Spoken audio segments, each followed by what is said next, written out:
Hello అందరికీ, ఎలా ఉన్నారు? ఏం చేస్తున్నారు? ముందైతే మన ఛానల్ని సబ్స్క్రైబ్ చేసుకోండి. ఈరోజు మేము ఎక్కడికి వెళ్ళామో చెప్తాను, వీడియో స్కిప్ చేయకుండా ఎండ్ వరకు చూడండి. అత్తయ్య వాళ్ళందరూ అయితే బెంగళూరు వచ్చారనమాట. సో మేమందరం కలిసి పైరేట్స్ థీమ్లో ఉండే ఈ బ్లాక్ పర్ల్ బార్బిక్యూకి అయితే వచ్చాము. ఈ బ్లాక్ పర్ల్లో అయితే రెగ్యులర్గా ఉండే బార్బిక్యూలో కాకుండా అంబియన్స్ అంతా కూడా పైరేట్స్ ఆఫ్ ది కరేబియన్ థీమ్లో ఉంటుంది. మనం ఎప్పుడు వెళ్ళే రెగ్యులర్ రెస్టారెంట్ టైప్లో కాకుండా కొంచెం డిఫరెంట్గా ట్రై చేయాలనుకుంటే ఈ ప్లేస్ డెఫినెట్గా ట్రై చేయొచ్చు. నాన్ వెజ్ స్టార్టర్స్లో వచ్చేసి చికెన్, ఫిష్, ప్రాన్స్. వెజ్లో వచ్చేసి paneer, mushroom, water melon, pineapple తీసుకొస్తారు.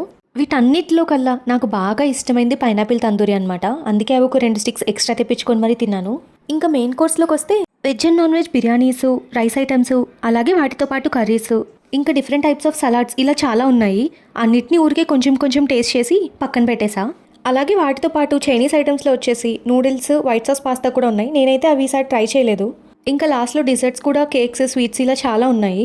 అయినా ఏదో పెద్ద బార్బిక్యూ అంటారు కానీ మనకి ఇలాంటివన్నీ సెట్ అవ్వండి. నాలాగా టేస్ట్ చేసే వాళ్ళు కాకుండా నిజంగా ఫుడ్ తినే వాళ్ళు వెళ్తేనే మంచిది, లేకపోతే కట్టిన డబ్బులకి న్యాయం చేయలేము. ఇంకా లాస్ట్లో కొన్ని ఫ్రూట్స్ తిని ఇంకా ఫైనల్గా నాకు బాగా నచ్చిన ఐస్ గోలా కనబడితే బ్లాక్ కరెంట్ ఫ్లేవర్ తీసుకొని అది ఫుల్గా తిన్నాను. అన్నట్టు లైవ్ కౌంటర్స్ కూడా ఉన్నాయండి, నేనైతే అవి ట్రై చేయలేదు. ఇంకా బయటకు వచ్చాక బెంగళూరు ట్రాఫిక్ సంగతి తెలిసిందేగా. మా ఏరియాకి క్యాబ్స్ అయితే అస్సలు బుక్ అవ్వలేదు. నానా తంటాలు పడి 1 అవర్ వెయిట్ చేస్తే దగ్గరలో ఉన్న మెట్రో స్టేషన్కి క్యాబ్ బుక్ అయింది. ఇంకా అలా మెట్రో ఎక్కి ఇంటికి వచ్చేసాం.